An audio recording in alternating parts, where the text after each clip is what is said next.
Bienvenidos a la 11ª temporada de Ayer y Hoy en la Libre, el podcast donde ponemos en el centro los temas que exigen una lectura jurídica profunda. El derecho no se aprende solo en libros, se construye en el debate, se enriquece con el análisis y se transforma cuando se confronta con la realidad.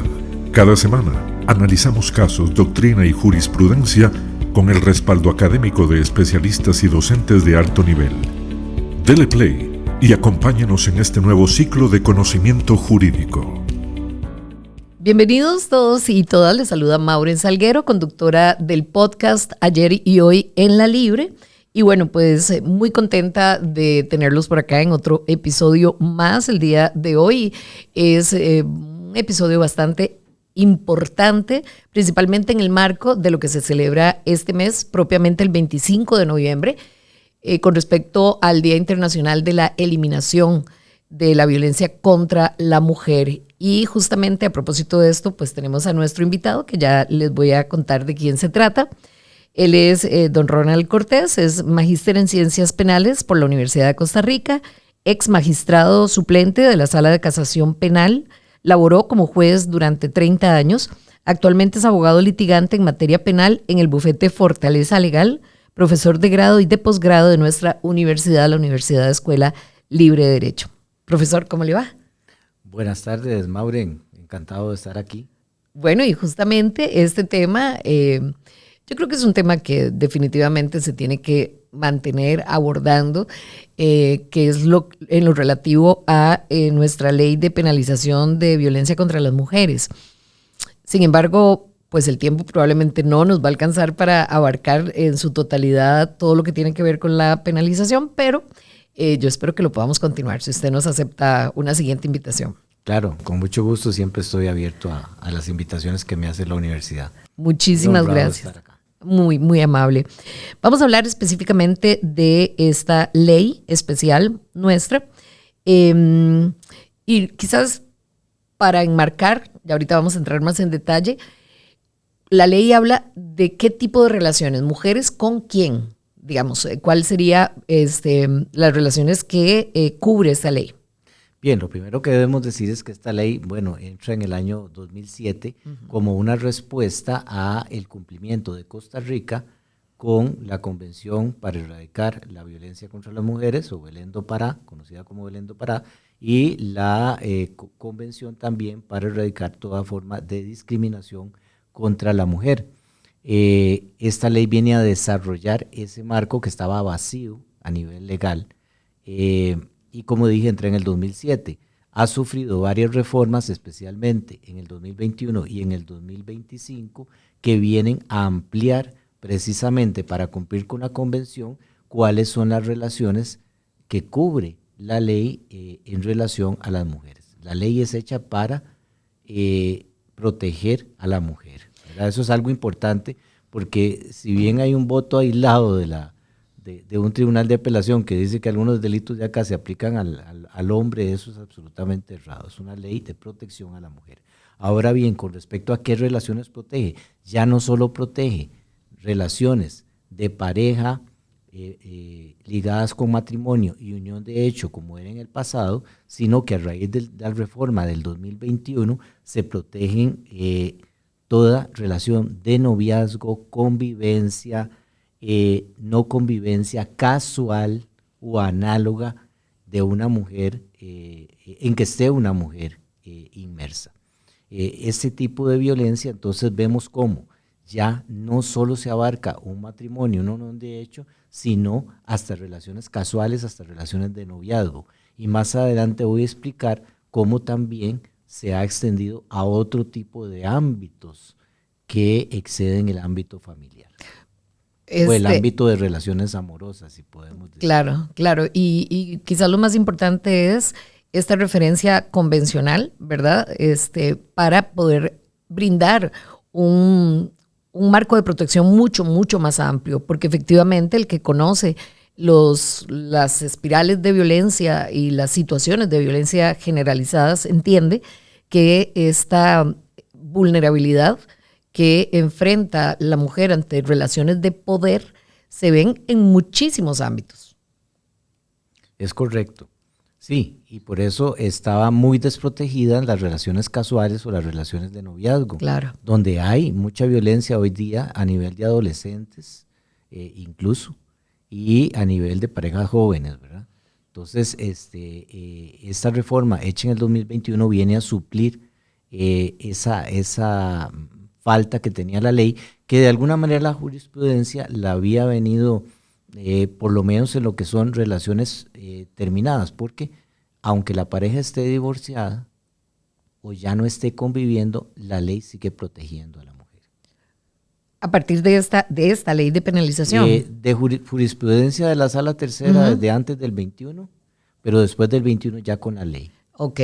O sea, la relación puede haber terminado, la relación de convivencia o bien la relación de matrimonio, y se sigue protegiendo a la mujer contra cualquiera de las violaciones patrimoniales, psicológicas, etcétera, o el femicidio, que igual vamos a hablar ahora, que pueda ocurrir contra la mujer. Me parece muy bien, porque es cierto que no se limita la violencia solamente a puertas adentro, dentro de relaciones, digamos, reconocidas, ¿verdad? A través de matrimonio o unión de hecho, sino que en todos los ámbitos. Enhorabuena por toda la jurisprudencia que fue integrando desde antes esto que usted menciona, pero enhorabuena que ahora sí esté con puntos y comas en nuestra ley especial. Hablemos de femicidio. Es muy interesante porque algunas personas usan indistintamente femicidio y feminicidio. Yo no sé si se pueden, si son sinónimos o si hay que hacer alguna distinción. Sí hay que hacer una distinción. El femicidio es el asesinato de una mujer por razones de género. Y eso es lo que conocemos todos los días, ¿verdad? Bueno, todos los días no, pero desgraciadamente muy a menudo han aumentado los femicidios en Costa Rica este año también. Feminicidio tiene más relación con la responsabilidad del Estado por omisión de no velar por la seguridad y la justicia de estas mujeres. Entiendo. Entonces una atribuible en razón de género a la muerte de una mujer y otra atribuible al Estado. Al Estado, exactamente. Eso es lo que, digamos, hace la diferencia. Entonces, cuando hablamos en realidad de femicidio, abarcamos, como vamos a ver, o podemos ver, ya no solo las relaciones en que hablamos antes, ¿verdad? De pareja, casuales, noviazgos, uniones de hecho, matrimonios u otras análogas, sino que a partir de la reforma que se hizo en el año 2025, si mal no recuerdo, sí, 2025, o sea, este año, 29 de enero, creo, del 25, se establece el femicidio en otros contextos. ¿Cómo cuáles? Y esos contextos van desde el aprovechamiento de la confianza, del parentesco, de una relación de autoridad o de poder que tuviera la persona, el autor de los hechos, con la mujer. Entonces ahí podemos abarcar ya lo que la Convención Belén do Pará decía y que estábamos como Estado costarricense debiendo con relación a la Convención, que son ámbitos laborales, ámbitos de docencia o cualquier tipo de relación de poder, por ejemplo, jerárquica, a nivel de instituciones públicas, etcétera. Perfectamente podría darse, o en el ámbito privado, claro, un femicidio. Sí, ya no nos limitamos a una relación, digamos, de tipo hombre-mujer sentimental, sino que se aproveche de una relación de confianza, de poder o de parentesco de otro tipo. Interesante, porque hay casos mediáticos con respecto a algún tipo de denuncias que se han generado recientemente. Yo, por lo menos ahorita tengo claro el tema de Claudia Paul, por ejemplo, que hablaba de abuso sexual por parte de su entrenador. También el ex entrenador de Yocasta Valle, ¿verdad? Y así por ejemplo, profesores, alumnas, entrenadores, pupilas, claro, correcto. Jefe, subalternas o colaboradoras. O sea, todo ese tipo de relaciones que impliquen una relación de poder o de autoridad si se violenta la integridad de esta mujer que está, digamos, en esta relación desigual, mucho más vulnerable o expuesta, también está penalizado en la ley de penalización.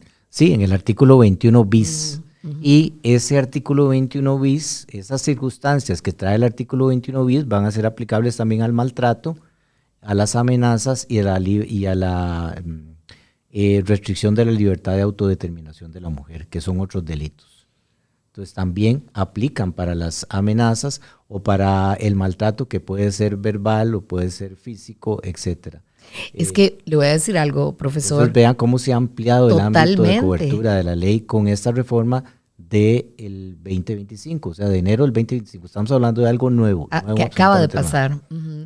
Me satisface mucho el saber que ya está integrado y tipificado en la ley, porque la tendencia era a normalizarse, ¿verdad? Correcto. Hace algunos años, hace muy pocos o muchos también, ese tipo de relaciones donde se daban ese tipo de violencias eran totalmente normalizadas. Casi que la mujer, por un lado, se educaba para pensar que eso era lo que tenía que esperar en las relaciones con los hombres, y los hombres evidentemente reclamando también su derecho a tener ese tipo de relaciones con las mujeres en cualquier ámbito, como usted lo ha descrito. Al ponerse en la ley, al tipificarse en la ley, se siembra un precedente importantísimo para efectivamente cumplir con la convención, que es muy linda. Por cierto, es una invitación para que todos los que nos escuchan le den una leidita a Belén do Pará. Así es. Y a nuestra ley especial también, que ya está alineada o le falta. Yo diría que ya está bastante alineada. Ok. Perfecto. Hablemos, ahora mencionamos diferentes tipos de violencia. Podemos desmenuzarlo un poquitito para entender el concepto que cubre. Sí, bueno, no solo la violencia física, ¿verdad? Sino también la violencia psicológica, la violencia patrimonial y la violencia sexual. Están incluidas, por ejemplo, lo que es la violencia psicológica en las ofensas a la dignidad de la mujer, que es un delito. Tipifica cualquier tipo de violencia que socave el decoro y la dignidad de la mujer.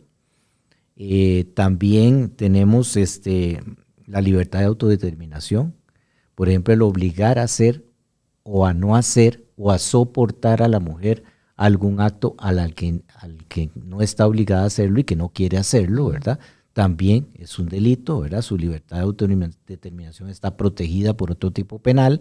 Perdón, profesor, que lo interrumpa. Sí. Se me ocurren 1000 ejemplos, ¿verdad? Pero esto es muy interesante. Insisto, porque cuando uno le pone nombre, porque evidentemente es genérico, ¿verdad? El tipo penal es genérico, pero cuando uno le pone nombre a través de ejemplos, pone un poco también sobre aviso a muchas mujeres que creen que están desprotegidas en ese sentido.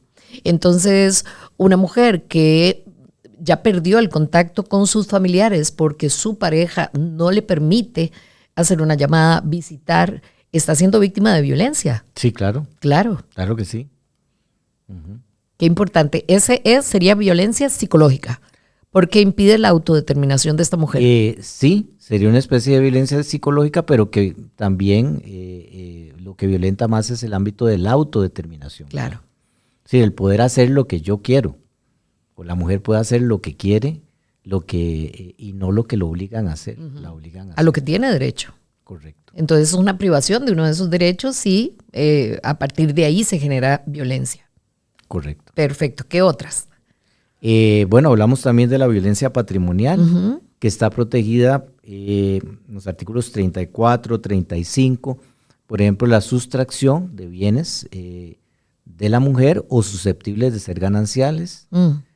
También está el tipo penal que protege los daños patrimoniales a bienes de la mujer o a bienes susceptibles de ser gananciales dentro de una relación. Y uno muy interesante, artículo 38, distracción de las utilidades de las actividades económicas familiares. O sea, cuando se tiene, por ejemplo, una empresa que produce utilidades y el sujeto está unilateralmente sustrayendo las utilidades a su favor y sacándolas de la esfera de custodia de la mujer. Lo que podríamos llamar, digamos, en el ámbito penal común, una administración fraudulenta, pero aquí especializada en la relación, en las relaciones que hablamos al inicio de este podcast, ¿verdad? Entonces, eso también constituye un delito y está protegido por la ley, lo cual es muy interesante porque probablemente mucha gente no lo sabe. De hecho es súper interesante. Podríamos poner, si me permite poner otro ejemplo. A ver, si un hombre y una mujer están casados y es inminente el divorcio y este hombre simula una serie de trámites y desvía de lo que va a ser los bienes gananciales, una cantidad de bienes que fueron producto del esfuerzo de los dos, es violencia patrimonial. Sí, también podrían constituir incluso un fraude de simulación, que es otro tipo penal especial, que existe el tipo general del Código Penal, pero también hay un tipo especial para este tipo de relaciones, que es simplemente que mediante un acto jurídico, escrito, gestión legal o judicial, se simule un acto, ¿verdad? Un acto contrato para distraer, para sacar de la esfera de custodia de los gananciales un bien. La mujer que tiene un salario puede ser abundante o puede ser un salario mucho más sencillo, que tiene que entregar ese salario a su pareja, es violencia patrimonial. Que sí. Tiene que, ¿verdad? Porque estará la mujer que decida que sea el caballero el que administre, no sé, todo el dinero de ellos como pareja o familia. Pero si se lo quita o si lo obliga. Sí, estaríamos, yo creo, ante el artículo que protege la libre autodeterminación de la mujer. Es decir, obligarla a hacer algo a lo que no está obligada. A entregar el salario completo, pese a que ella no lo quiere hacer. Obviamente, estamos en el ámbito de una obligación o de una coacción, ¿verdad? Claro. Ahora, voy a hilar un poquito más delgado porque es que es muy, muy interesante todo lo que se deriva de estas reformas que me parecen pertinentes, apropiadísimas. Por ejemplo, un hombre que viva bajo el amparo económico de una mujer que no aporte absolutamente nada a la casa y que además utilice los ingresos de la mujer, que son los únicos, por cierto, de esta relación, para efectos, no sé, de apostar, de perderlo, de ponerlo en riesgo. Sí, bueno, hay un tipo penal, si me permite, claro, que parece cobijar esa situación, pero no. Es más de explotación sexual, hacerse mantener por la mujer mediante la explotación sexual. Sin embargo, yo pienso que lo mismo también podría ser encuadrado en la libre autodeterminación, porque claro. Si la mujer no está de acuerdo, sino que la están obligando, la están acosando para que se mantenga o tenga que mantener a una persona que no aporta nada a la casa y es una obligación, no lo está haciendo por amor, sino por obligación, podríamos incurrir en el mismo delito que hemos hablado, ¿verdad? Pero sí, porque lo otro sería, la conducta que está tipificada como explotación es la explotación sexual del artículo 31. Ah, ok. Pero eso es básicamente obligar a la mujer a tener relaciones sexuales con terceras personas sin fines de lucro. Es otro tipo de violencia sexual. Y más grave aún, con fines de lucro. Con fines de lucro pasaría probablemente a ser un delito de otra naturaleza. Que es muy sonado el caso, creo que fue... Que siempre dice, siempre y cuando no constituye un delito más grave. Siempre lo dice el tipo penal. Entonces, si ya es con fines de lucro, caeríamos en tipos penales ordinarios. Ahora que estamos hablando de la ley ordinaria penal, y esta ley especial de eliminación de violencia o penalización más bien de violencia. Por ahí he escuchado, profesor, y no muy lejos de acá, ¿verdad? He escuchado que para qué una ley especial si todos esos delitos ya estaban tipificados de una u otra manera en la ley penal. Por favor, ¿qué opina al respecto? Ciertamente hay algunos tipos penales como el fraude de simulación, el homicidio calificado que estaba, digamos, previsto para cuando se matara a la mujer. Lo que pasa es que era la mujer en relación de matrimonio o en unión de hecho de por lo menos 2 años de vida en común. Entonces aquí estamos hablando de una protección mayor, estamos hablando de protección hasta de noviazgos, estamos hablando de protección hasta de relaciones casuales, es decir, que la conoció en un bar y tuvieron algún amorío y después hubo actos de violencia o una muerte, ¿verdad?, en razón de género. Entonces la ley viene a ampliar el ámbito de protección. Asimismo, le puedo decir que en lo que es conductas sexuales, hay tipos penales en la ley de penalización que no existen en el Código Penal, sino que están tipificados en forma especial en esta ley. Entonces, yo no diría que está sobrando. Yo diría que primero el ámbito de protección es mayor por las relaciones que vimos en la primera parte de este podcast, sino también que hay conductas que son nuevas. Por supuesto, si no existiera, por ejemplo, los daños o la sustracción de bienes, pues caeríamos ante el hurto simple o ante los daños comunes del Código Penal. Pero el asunto es que incluso las penas son más bajas en el Código Penal. Claro, es por las circunstancias que rodean ese tipo de delitos en relación con una mujer que se crea esta ley especial que me parece muy bien. Yo le puedo confesar que en el momento en que escuché estos cuestionamientos, traté de argumentar varias cosas y yo decía, por ejemplo, que es la misma razón por la que existe una ley especial que cuida a nuestras infancias, una ley especial que cuida a nuestros adultos mayores por las circunstancias y una ley especial que cuida a las mujeres, porque estadísticamente se sabe que la mayoría de mujeres mueren a manos de hombres, no de otras mujeres. Es correcto. En cambio, los hombres, la mayoría muere a manos de otros hombres. Entonces me parece muy, muy interesante. Hay un concepto dentro de la ley que es la violencia vicarial. Por favor, explíquemela. Bien, eso también surge de la reforma de enero del 2025. Es muy interesante porque es una violencia que le llamamos por interpósita persona o a través de terceros. Es decir, se le hace daño a la mujer no directamente a ella, sino que se le hace daño a sus parientes hasta el 3er grado de consanguinidad o afinidad en grado ascendiente, descendiente o parientes colaterales, hasta el 3er grado de consanguinidad o afinidad. Es decir, ahí entran sus papás, sus hermanos, sus hijos, sus padres, sus abuelos. Y hasta los tíos, etcétera. Es decir, que se le haga daño a ellos para hacerle daño y hacer sufrir a la mujer.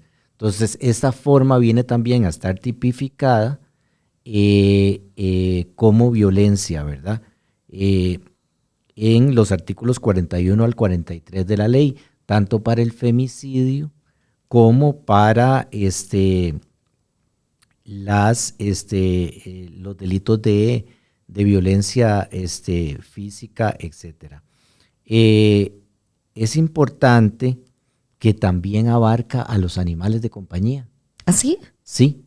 El artículo 43 también abarca el maltrato de la mascota, es decir, al animal de compañía de la mujer, si es lastimado con el objeto de lastimar o hacer sufrir a la mujer, también constituye un delito. Y si le da muerte al animal es un agravante. Entonces, vean qué interesante. Tiene todo el sentido. Sí es una reforma, porque hoy en día hay muchas parejas que ya no tienen hijos. Es cierto. Pero sí tienen perros o tienen gatos. Era básicamente esos dos animales, perritos o gatitos. Y son importantísimos para la pareja. El vínculo es importantísimo. El vínculo es importantísimo. Entonces, también puede ser, bueno, yo le hago sufrir matándole al perro, o le hago sufrir lesionándole al perro, quemándole una patita, etc. Claro. Entonces eso también, y eso es violencia vicarial o vicaria, depende de cómo usemos el término, y esto sí es absolutamente novedoso, ¿verdad? Definitivamente. Novedoso. Y está ya totalmente integrado. Integrado en la ley.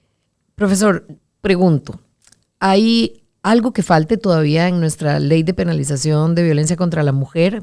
¿Nos falta, queda algún vacío legal, algo que usted propondría?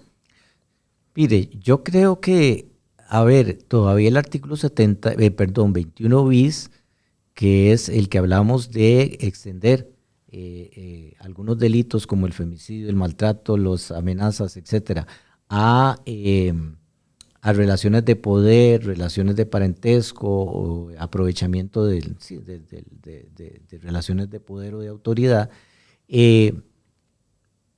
habrá que ver qué interpretación se le da. ¿Por qué? Porque, al ser del 2025 todavía no hay jurisprudencia, ¿verdad? Es difícil, ¿verdad? Pero habrá que ver si vamos a llegar a interpretarla de tal manera que, por ejemplo, una agresión dada en el ámbito de la docencia de un profesor a una alumna encuadrará en ese artículo, ¿verdad? Una relación a nivel de jefe subalterna, que hoy día se tratan como acoso laboral o como acoso sexual, se va a tratar bajo esta ley, ¿verdad? Todo eso tendremos que verlo hasta dónde llega ese ámbito de aplicación de la ley. Si se aplica de esa forma, a mí me parece que ya estaríamos cubiertos, pero habrá que ver cuál es la interpretación que se le va a dar, porque es muy amplio el concepto del artículo 21 bis del de la ley de penalización. Recuerdo, profesor, ya para ir finalizando, recuerdo un cuestionamiento que se planteó en otro contexto, pero esa persona decía, ok, si lo que se está penalizando es la violencia contra la mujer, ¿qué pasa cuando se trata de una relación del mismo género, verdad? Y una mujer dentro de esa relación violenta a la otra mujer, ¿le aplica la ley? A mi juicio sí. A mi juicio sí. La ley protege penalización de la violencia contra la mujer. Correcto. No dice que tenga que ser de un hombre. Claro. Y como existen relaciones, obviamente, entre dos mujeres, perfectamente esa mujer podría ser penalizada. Lo que sí no aplica es para relaciones entre hombres, porque la ley es exclusiva para la protección de la mujer. Y no es que ellos estén desprotegidos, que también es otro argumento que se utiliza. Simplemente cuando se da entre una pareja gay de hombres, pues simplemente aplican los tipos penales comunes, ¿verdad? Obviamente que no están desprotegidos de una violación, de una agresión o de una coacción, por ejemplo. Profesor, muchas gracias. De verdad que es un tema que vale la pena dedicarle más episodios, así que si usted acepta, como se lo dijimos al inicio, va a ser bienvenido para seguir desmenuzando esta ley especial. Muchas gracias y con mucho gusto, siempre agradecido con la Escuela Libre, ¿verdad? De tantos años de estar aquí ejerciendo la docencia, y con mucho gusto vengo cuando ustedes así lo requieran. Qué placer coincidir, profesor. Muchas gracias. Y a ustedes invitarlos para que no se pierdan el próximo episodio de Ayer y Hoy en la Libre. Gracias por acompañarnos en este episodio de Ayer y Hoy en la Libre, desde la Universidad Escuela Libre de Derecho. No olvide suscribirse, calificar y compartir este espacio. Su voz impulsa el debate jurídico costarricense. Encuentren más contenido en nuestras plataformas digitales o en el sitio institucional. Nos escuchamos en la próxima entrega. Sigamos construyendo el derecho de hoy.